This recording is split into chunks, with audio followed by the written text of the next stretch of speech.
Vadodara, also known as the cultural capital of Gujarat, is home to beautiful architecture, royal history, lakes, gardens, and many famous attractions. When I was looking for a destination for my first solo trip, Vadodara seemed like the perfect choice.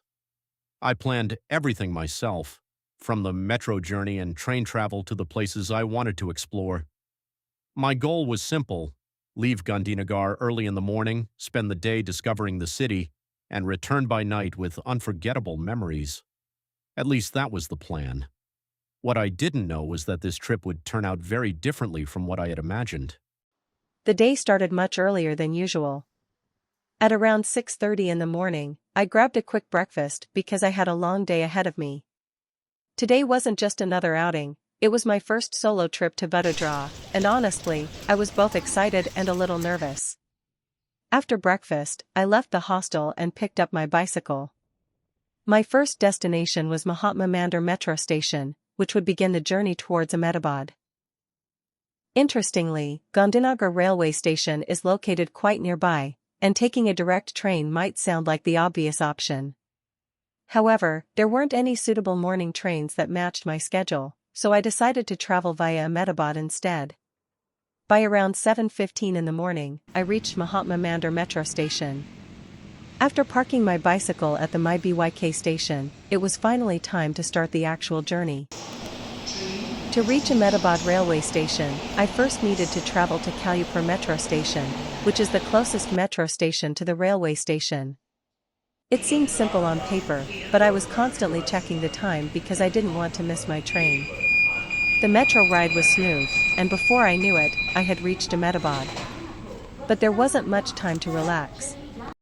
It was already around 9:15 in the morning, and my train to Vadodara was scheduled to leave at 9:30.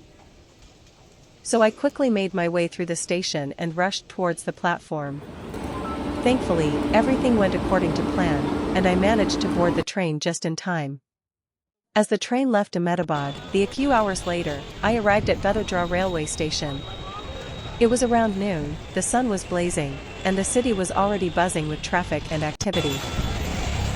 After having lunch, I was ready to begin exploring the places I had carefully planned for this trip. Or at least, that's what I thought.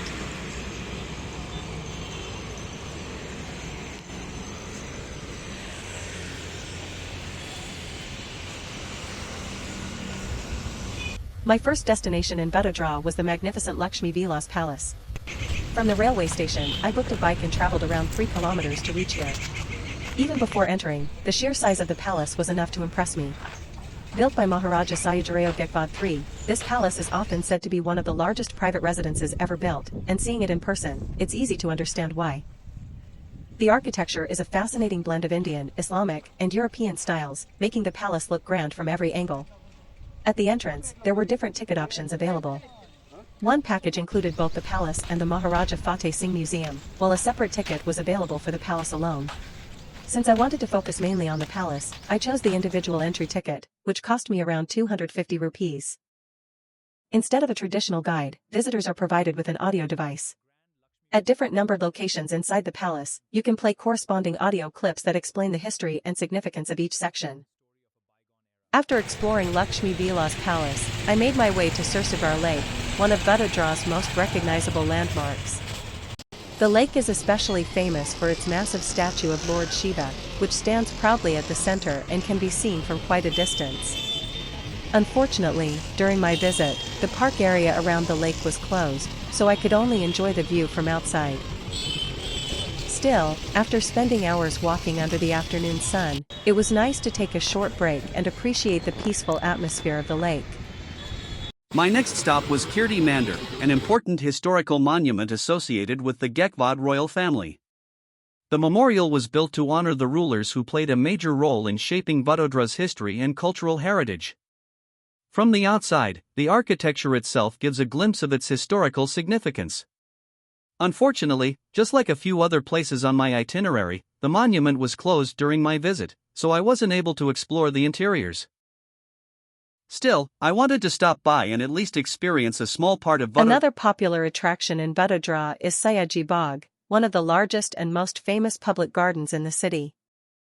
Spread across a huge area, it features gardens, a zoo, museums, and recreational spaces, making it a favorite destination for both tourists and locals. One more place on my original list was the Swaminarayan Mandir. Known for its beautiful architecture, detailed carvings, and peaceful atmosphere, it is one of the popular spiritual landmarks in Vadodara. Many visitors come here not only for religious reasons but also to admire the craftsmanship and serene environment. Unfortunately, I wasn't able to fit it into my schedule this time, but it is definitely a place I would like to visit on a future trip. The EME Temple is another unique landmark in Vadodara, known for its distinctive aluminum-clad structure and modern architectural design. Unlike traditional temples, its design symbolizes harmony between different religions and cultures. Unfortunately, I couldn't make it there during this trip, but it remains one of the most unique places to visit in the city. One place I had originally considered visiting was the Maharaja Fateh Singh Museum. Located within the Laxmi Vilas Palace estate, the museum houses royal collections, paintings, sculptures, and artifacts from the Gandhinagar era.